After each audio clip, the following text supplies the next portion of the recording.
elections. Some of those are still uncalled that you might have heard, but we do know a few things from what has been turned in as far as votes in different polls. So a few just quick updates for the United States Senate as of this morning at 11:30 a.m. Central Time. So this might have even changed since then, but the Senate is moving into a Republican majority. So right now, Republicans have 52 seats and Democrats have 47 seats. That leadership election is also happening today for the Republican majority. So we may have a new majority leader sometime soon, maybe by the end of the day, maybe tomorrow. We'll kind of see. But just so you've kind of got this in the back of your mind, the Senate does have a Republican majority, but Pennsylvania is still uncalled. So that, House, I don't know why I keep saying House, that seat division between Republicans and Democrats may change just a little bit because Pennsylvania still has not been called, but there is an ever so slight margin towards the Republican candidate for that seat for their U.S. Senate. Shifting gears into the U.S. House. Right now, Republicans do have a majority in the House as well. They have 216 seats confirmed, while the Democrats have 208 seats confirmed. But there are 8 uncalled races from across the United States, and that means 11 House seats are still open. So there's, definitely, a lot of things that could shift and change, but Republicans would need 2 more seats in order to kind of get the majority there in the House, while Democrats would need 10 seats in order to secure that majority in the House. So, kind of quick math, whoever gets to 218 first will will have the majority in the United States House. But that's kind of a quick update on where seats are going, but we still have different races to be called. So that might shift just a little bit as we move forward. So kind of thinking through, we have Congress currently meeting in session, even though, there's still kind of a lot of questions around what does next year look like? Who can say? But there are a few things that our current Congress must pass in order to kind of move forward. One of those is appropriations. As some of y'all might have heard, our current budget does set to expire on December 20th. So they either will need to pass the full budget with everything, gathered. There are 2 different bills moving through the Senate and then one in the House that they would have to have agreements on.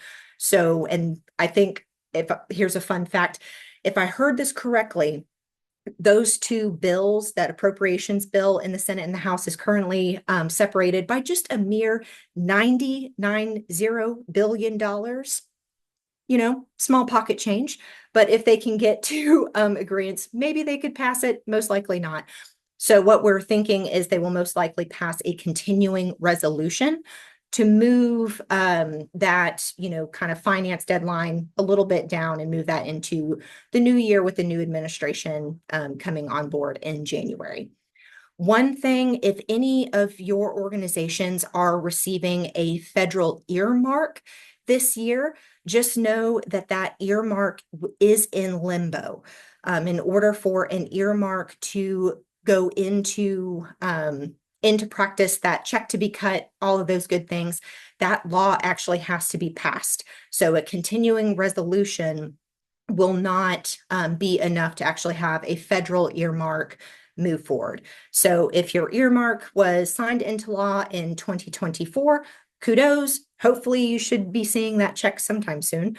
But if you had a federal earmark that was promised to you within this year that has not been signed into law, just know you might be waiting just a little bit longer for all of that. So I digress. Moving forward. The other 2 must pass items. One is a defense bill, which has some items in there.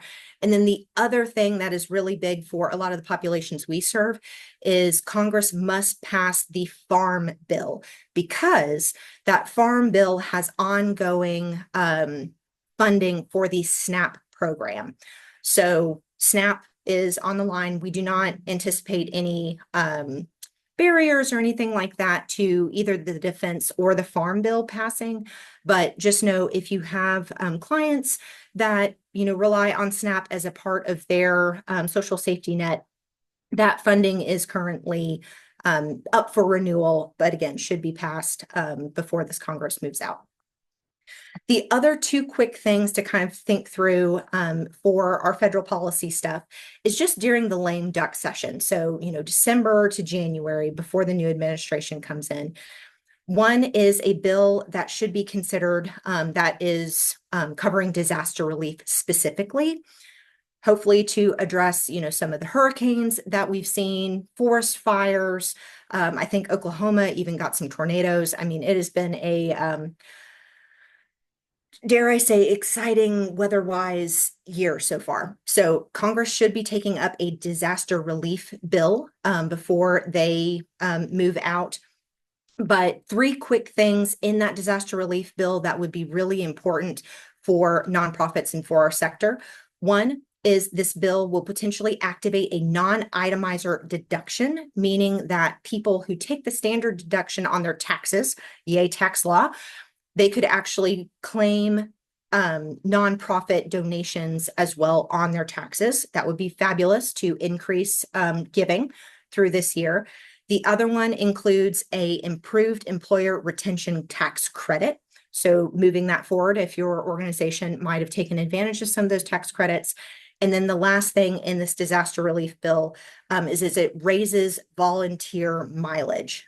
So the amount that you get, I think right now it's like 47 cents or something like that per mile. This would increase it to, I forget, but a higher amount. So it would increase that mileage. And then the last but certainly not least, I know, some of y'all have been very familiar with our state government grant reform efforts and conversations. Well, the party continues even at the federal level with some federal government grant reform efforts. One of those again, we are part of a group called the National Council of Nonprofits. And as a part of that group, we are asking for the House Oversight and Accountability Committee to mark up the Streamlining Federal Grants Act of 2023. This is something that we've been promoting and pushing since 2023. So it's been about a year. And then this will be the last step needed to actually bring that bill to the floor for the greater Congress to actually review it. And a lot of that goes into what that bill does is a lot of systemic grant reforms that are needed by creating a grants council, and then also making sure all the federal agencies have a federal agency plan to implement some of those, which some of y'all might be familiar with the new policies with the OMB that passed, raising the de minimis rate from 10% to 15%, some of those great things. An agency plan is also to cover, okay, how do we align our agency? We'll pick on Department of Human Services. Or HHS, I guess, how will HHS and all of the grants that we distribute to states, how are we following these new guidelines? So a lot of interesting things happening at the federal level. In our follow-up, not only will we include a link to this recorded webinar, but we'll also have a link to our National Council of Nonprofits federal election webinar as well, which again, we'll go over some of these updates. But without further ado, enough on federal. Adam, let me pass it over to you and hear about kind of some of the interesting things going on in this great state. Sure. Well, good afternoon, everyone. And thanks, Natalie, for all that good information. Really appreciate it. Oh, there's a picture of my family. Sorry, that was not intended, but never hurts, right? I wanted to just zooming in on Tennessee, now that we're a week removed from Election Day, give you a rundown of some of the results that we saw in Tennessee. The top line takeaway is not much changed. You had, of course, President Trump, former President Trump, win Tennessee. You had Marsha Blackburn reelected with 64% of the vote. All 9 incumbent congressional members were reelected across the state. But you will have 12 new members that will join the next General Assembly, the 114th Tennessee General Assembly, which starts on January the 14th. So it'll be here before we know it. We also saw some referenda, I should say, that passed in the state. There were some firearm measures that are non-binding in Memphis that passed. And then Nashville voters adopted a transit plan, which includes a local sales tax increase. I'll give you just a few items here. And by the way, Natalie mentioned the newsletter that was sent out today. This document's linked in that newsletter, so you can refer to it there if it's helpful. But again, I've gone over some of these. All the House seats remained with the incumbent. If we go down to the Tennessee legislature, there were probably a handful or so races that we thought were going to be competitive, and to some extent they were. But again, they really all broke for the incumbent on both the Republican and Democratic side. And so I can highlight a few of those. But what that means is that Republicans are going to maintain their super majorities in the state house and state senate, 75 seats in the state house, 27 seats out of 33 in the state senate. Um, I'll just real quickly show you just some of the new faces that will be in the legislature from all around the state. Um, and again, feel free to take a look at this in more detail if you'd like. It is worth noting that not all the state Senate seats were on the ballot this year. State Senate terms are 4 years, and so you had half of them up this year. The other half will be up in 2026. Um, I'll also mention too that um, there are implications from the presidential race on 2026 elections in Tennessee. So there was conventional thought. A lot of the pundits thought that Senator Bill Hagerty was going to be tapped for the Trump administration. I think NBC News and some others reported over the past couple of days that that is not going to be the case. And what that means is that we likely won't have a vacancy to fill. The governor would get to fill that U.S. Senate seat, which could impact also our governor's race in 2026, which will be an open contest as Governor Bill Lee is term limited. And so there will be a lot of developments around that. We may have a separate call kind of talking about who may be running in that race, but I would expect to hear some announcements coming pretty soon. But again, happy to share this report with anyone who would like to see it. And I'll just stop there, Natalie, and yield any questions. Yeah, thank you, Adam. So we are going to take just a quick some time for Q&A. So if you have any questions, feel free to pop off, raise your hand, put them in the chat. However, we're happy to answer any, state or maybe federal if we can, but any questions on that? And then for the reference report, we will add that into our follow-up to this meeting. And it is in our newsletter as well that went out this morning. So, but yes, Amy, we will definitely make sure it's distributed. Any other questions?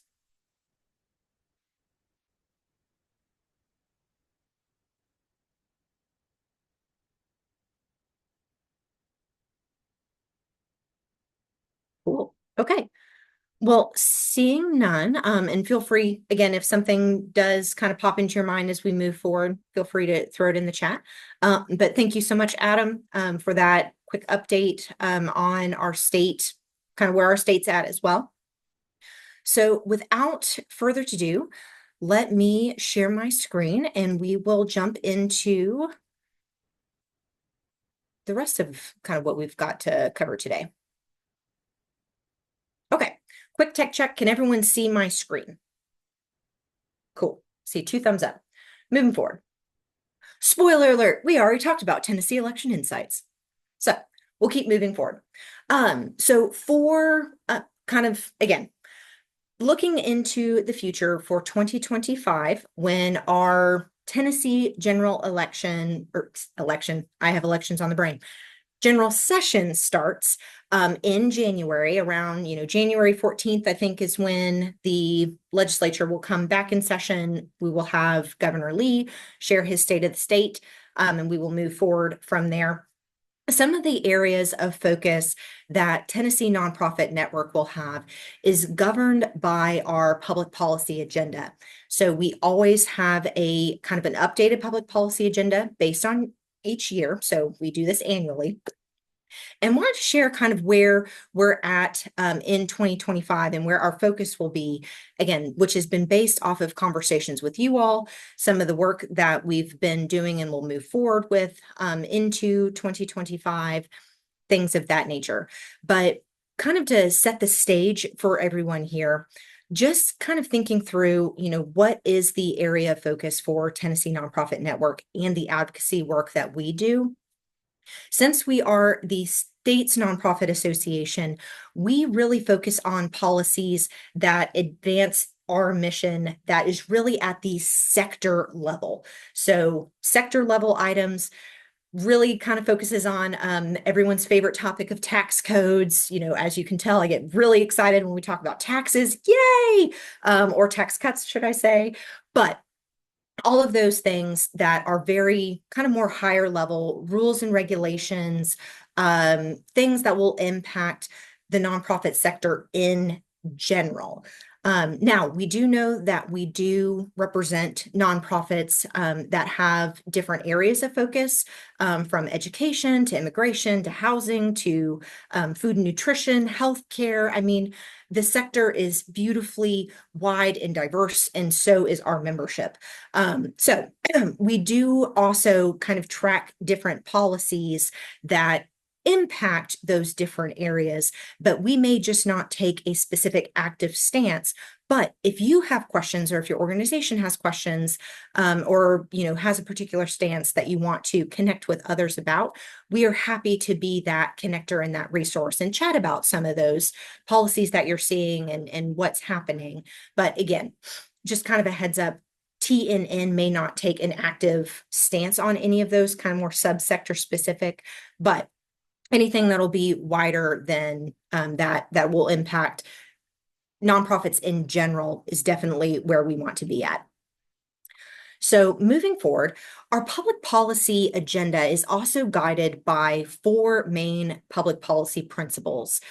These were kind of discussed as a group with our members, and then were voted on and approved by our board of directors. So this is kind of where these different public policy principles come from. And regardless of our agenda this year or our public policy agenda 10 years from now or 10 years in the past, or wherever, our public policy agenda will always follow these kind of four key tenets. So that's kind of one of the best practices that we go by, that gives us kind of some guidance on where our public policy agenda may land. And also, as is always the case, for things that may pop up in the middle of the session or in the middle of the year that isn't specifically covered by anything in the public policy agenda, if it still relates to some of our principles, it again provides us that rudder and that guidance for how do we respond as a network, and still being true to who we are and accomplishing our mission and those of our members as well.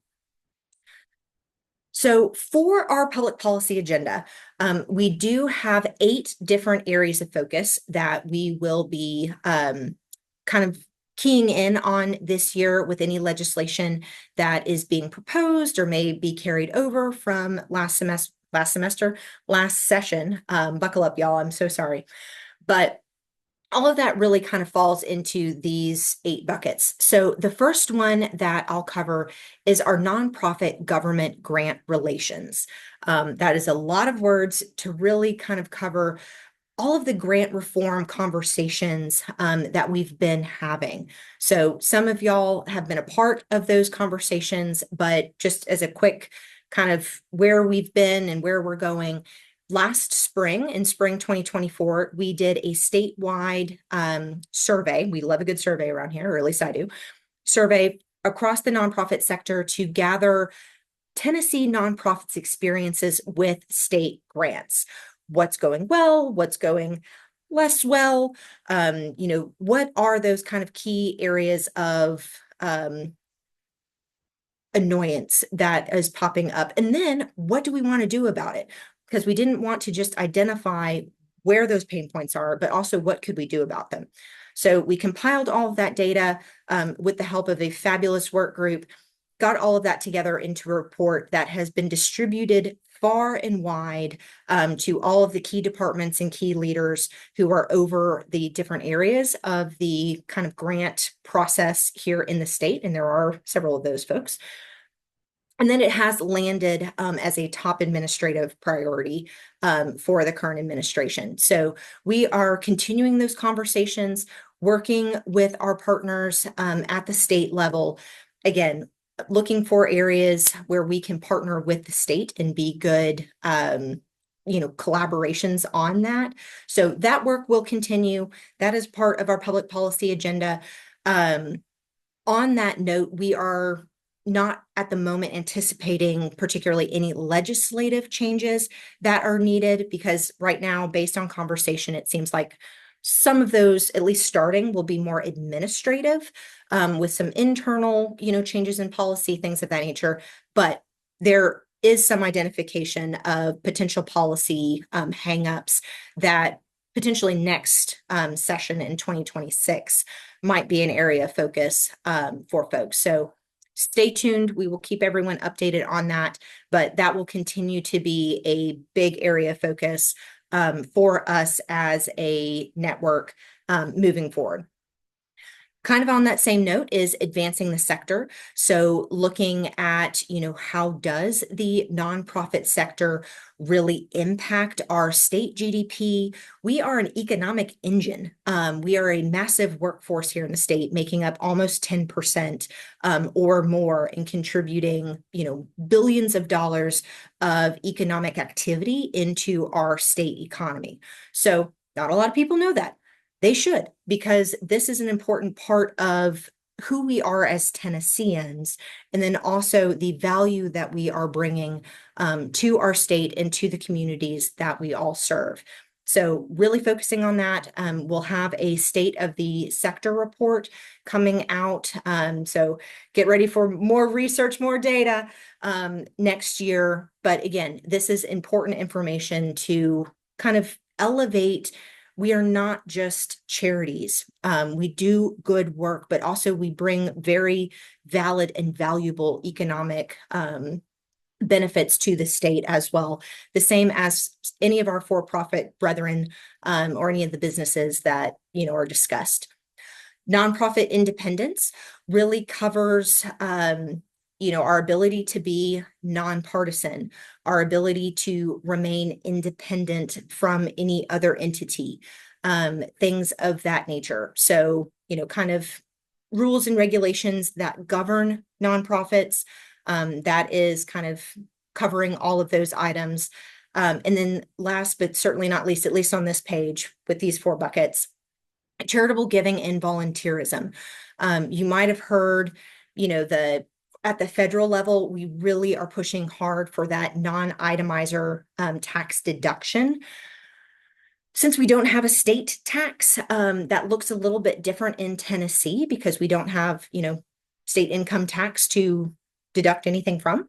But we are still looking for ways that we can, look for ways to encourage charitable giving, encourage volunteerism, things of that nature. So, right now, a lot of that work is at the federal level, but we always are looking for ways to also bring those kinds of incentives to Tennessee as well, as we think about charitable giving and volunteerism, both of them crucial for the work that we do here in the state. And then our last kind of 4 little buckets, I should say, the first one would be civic engagement and advocacy education. As we just wrapped up a pretty large election, getting education out on voter registration, civic engagement, things of that nature. Even thinking forward a few years, the census is coming up, 2030. So how are we starting to prepare and educate folks on making sure they understand not only how do you engage civically, but what does that whole process look like? How can we be good citizens for the United States and then also for Tennessee? Some of those things. So that's kind of a new focus for us, but is very important as we're thinking through, all of these really big things that are shaping the structures and the systems that we are beholden to, and then our communities are also impacted by. So really kind of big system thinking. Also, nonprofit workforce. This is all around workforce development. That has been a large focus for Governor Lee's administration, which we are very supportive of with that work for workforce development, but also advocating not to forget the nonprofit sector as a part of that workforce development. There's a lot of robust, different sectors, healthcare, construction, advanced manufacturing, some of those wonderful other sectors that have been kind of primarily the focus of some of the at least current efforts, but nonprofit is also a part of that. And we all know that right now, we're going through a bit of a sea change with our nonprofit workforce. So understanding different policies or different ways to expand the scope of some of those current workforce development efforts and make sure the nonprofit sector has access or is included in those efforts will be part of that. And we've got a few exciting opportunities to even continue that good work as TNN as well with, different opportunities that you'll learn more about as we kind of get those shaped up a little bit more. But we are very passionate about developing a robust and strong nonprofit workforce. And thankfully that does align with a lot of the different, policies and things that are being discussed as well. Best practices and accountability, kind of thinking through, again, the rules and regulations that govern nonprofits. So we have to do, our annual reportings. We have to submit our annual 990s, stay in good standing with our Secretary of State, some of those things. Which we were very excited. We've had a good partnership with the Secretary of State, and he has been a vocal voice and champion. And last year raised the audit threshold from 500,000, which was one of the lowest in the country, to 1 million, which means that nonprofits, when they were trying to get those, annual audits done, if you make less than 1 million, you no longer have that burden on you. But our nonprofits that are at that $1 million in revenue and above still will need to do your kind of typical annual audit reporting. But it was a huge relief for some of our smaller nonprofits, especially as they were struggling to get those audits done with reliable tax support from our wonderful accountants here in the state. So that's some of the work that has fallen under that bucket as well. And then last but certainly not least is some donor secrecy and intent.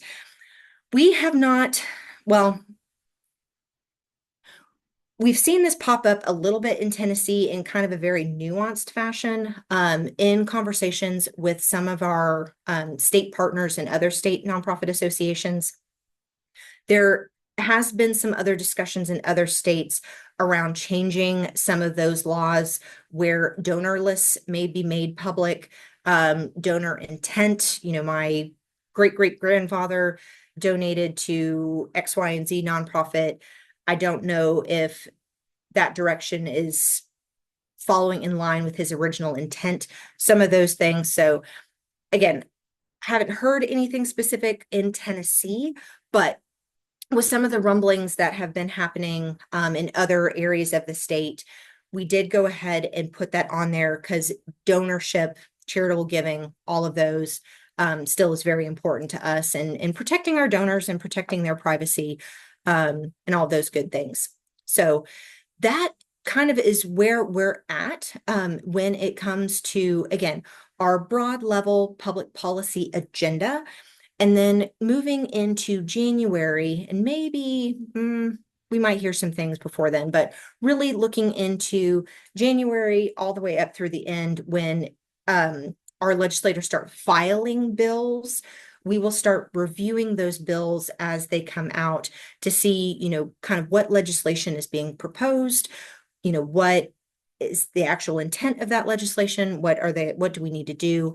And then we'll be putting together our legislative tracker so that we can communicate to y'all what legislation is being proposed this year as it relates to nonprofits across the state.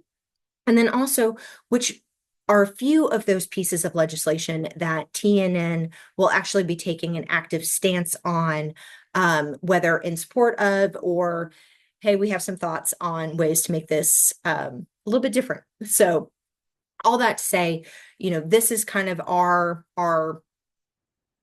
MO for how we are moving into and thinking about legislative activity in the 2025 session. So let me pause there. Any questions, any comments?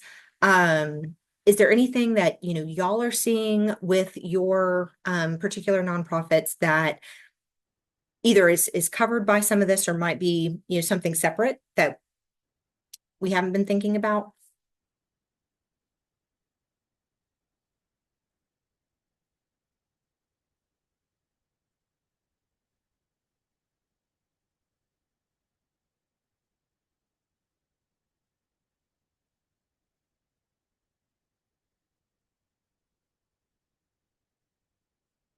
And feel free again to drop any questions in the chat as well or comments, and I'll flip back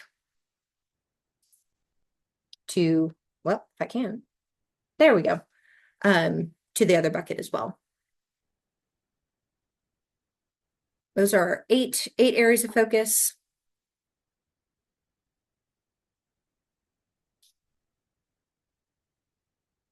Questions.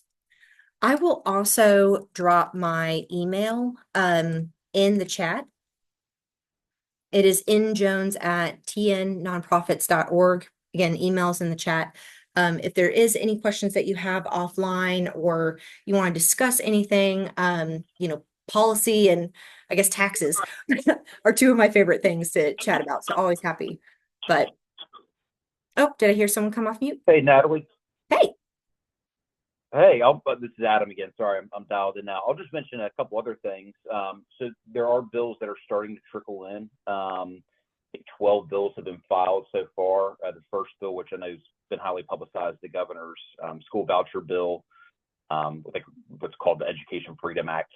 But also, last Tuesday, the governor began his department budget hearings, and those conclude today. And so we will have an overview of anything and everything that departments are proposing to the governor that may relate to TNN's member organizations. And we'll have that out to y'all hopefully here in the next couple of days. Oh, wonderful. Thank you so much, Adam. Just in case anyone kind of missed that, couple of pieces of legislation are rolling in. Governor's education bill being probably the most well-known at the moment.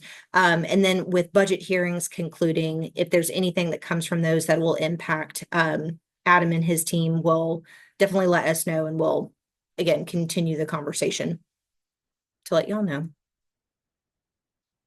Thank you for that update, Adam. Okay. Well, again, can you go back to the accountability one? Oh, yes. So for our public policy work, we always look for bills that are related to nonprofit kind of operations, the rules and regulations governing nonprofits, things of that nature. So we cover that under kind of best practices and accountability, which will cover anything from, your annual registration, the different like tax forms and things that you file at the state, just really kind of anything that even revolves any reporting, either from the state to nonprofits on, maybe even number of grant dollars that are being awarded and how that is being awarded, to nonprofits, again, doing your annual reports.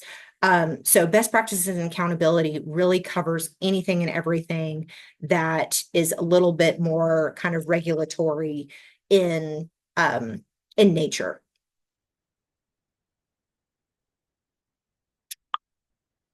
Great question.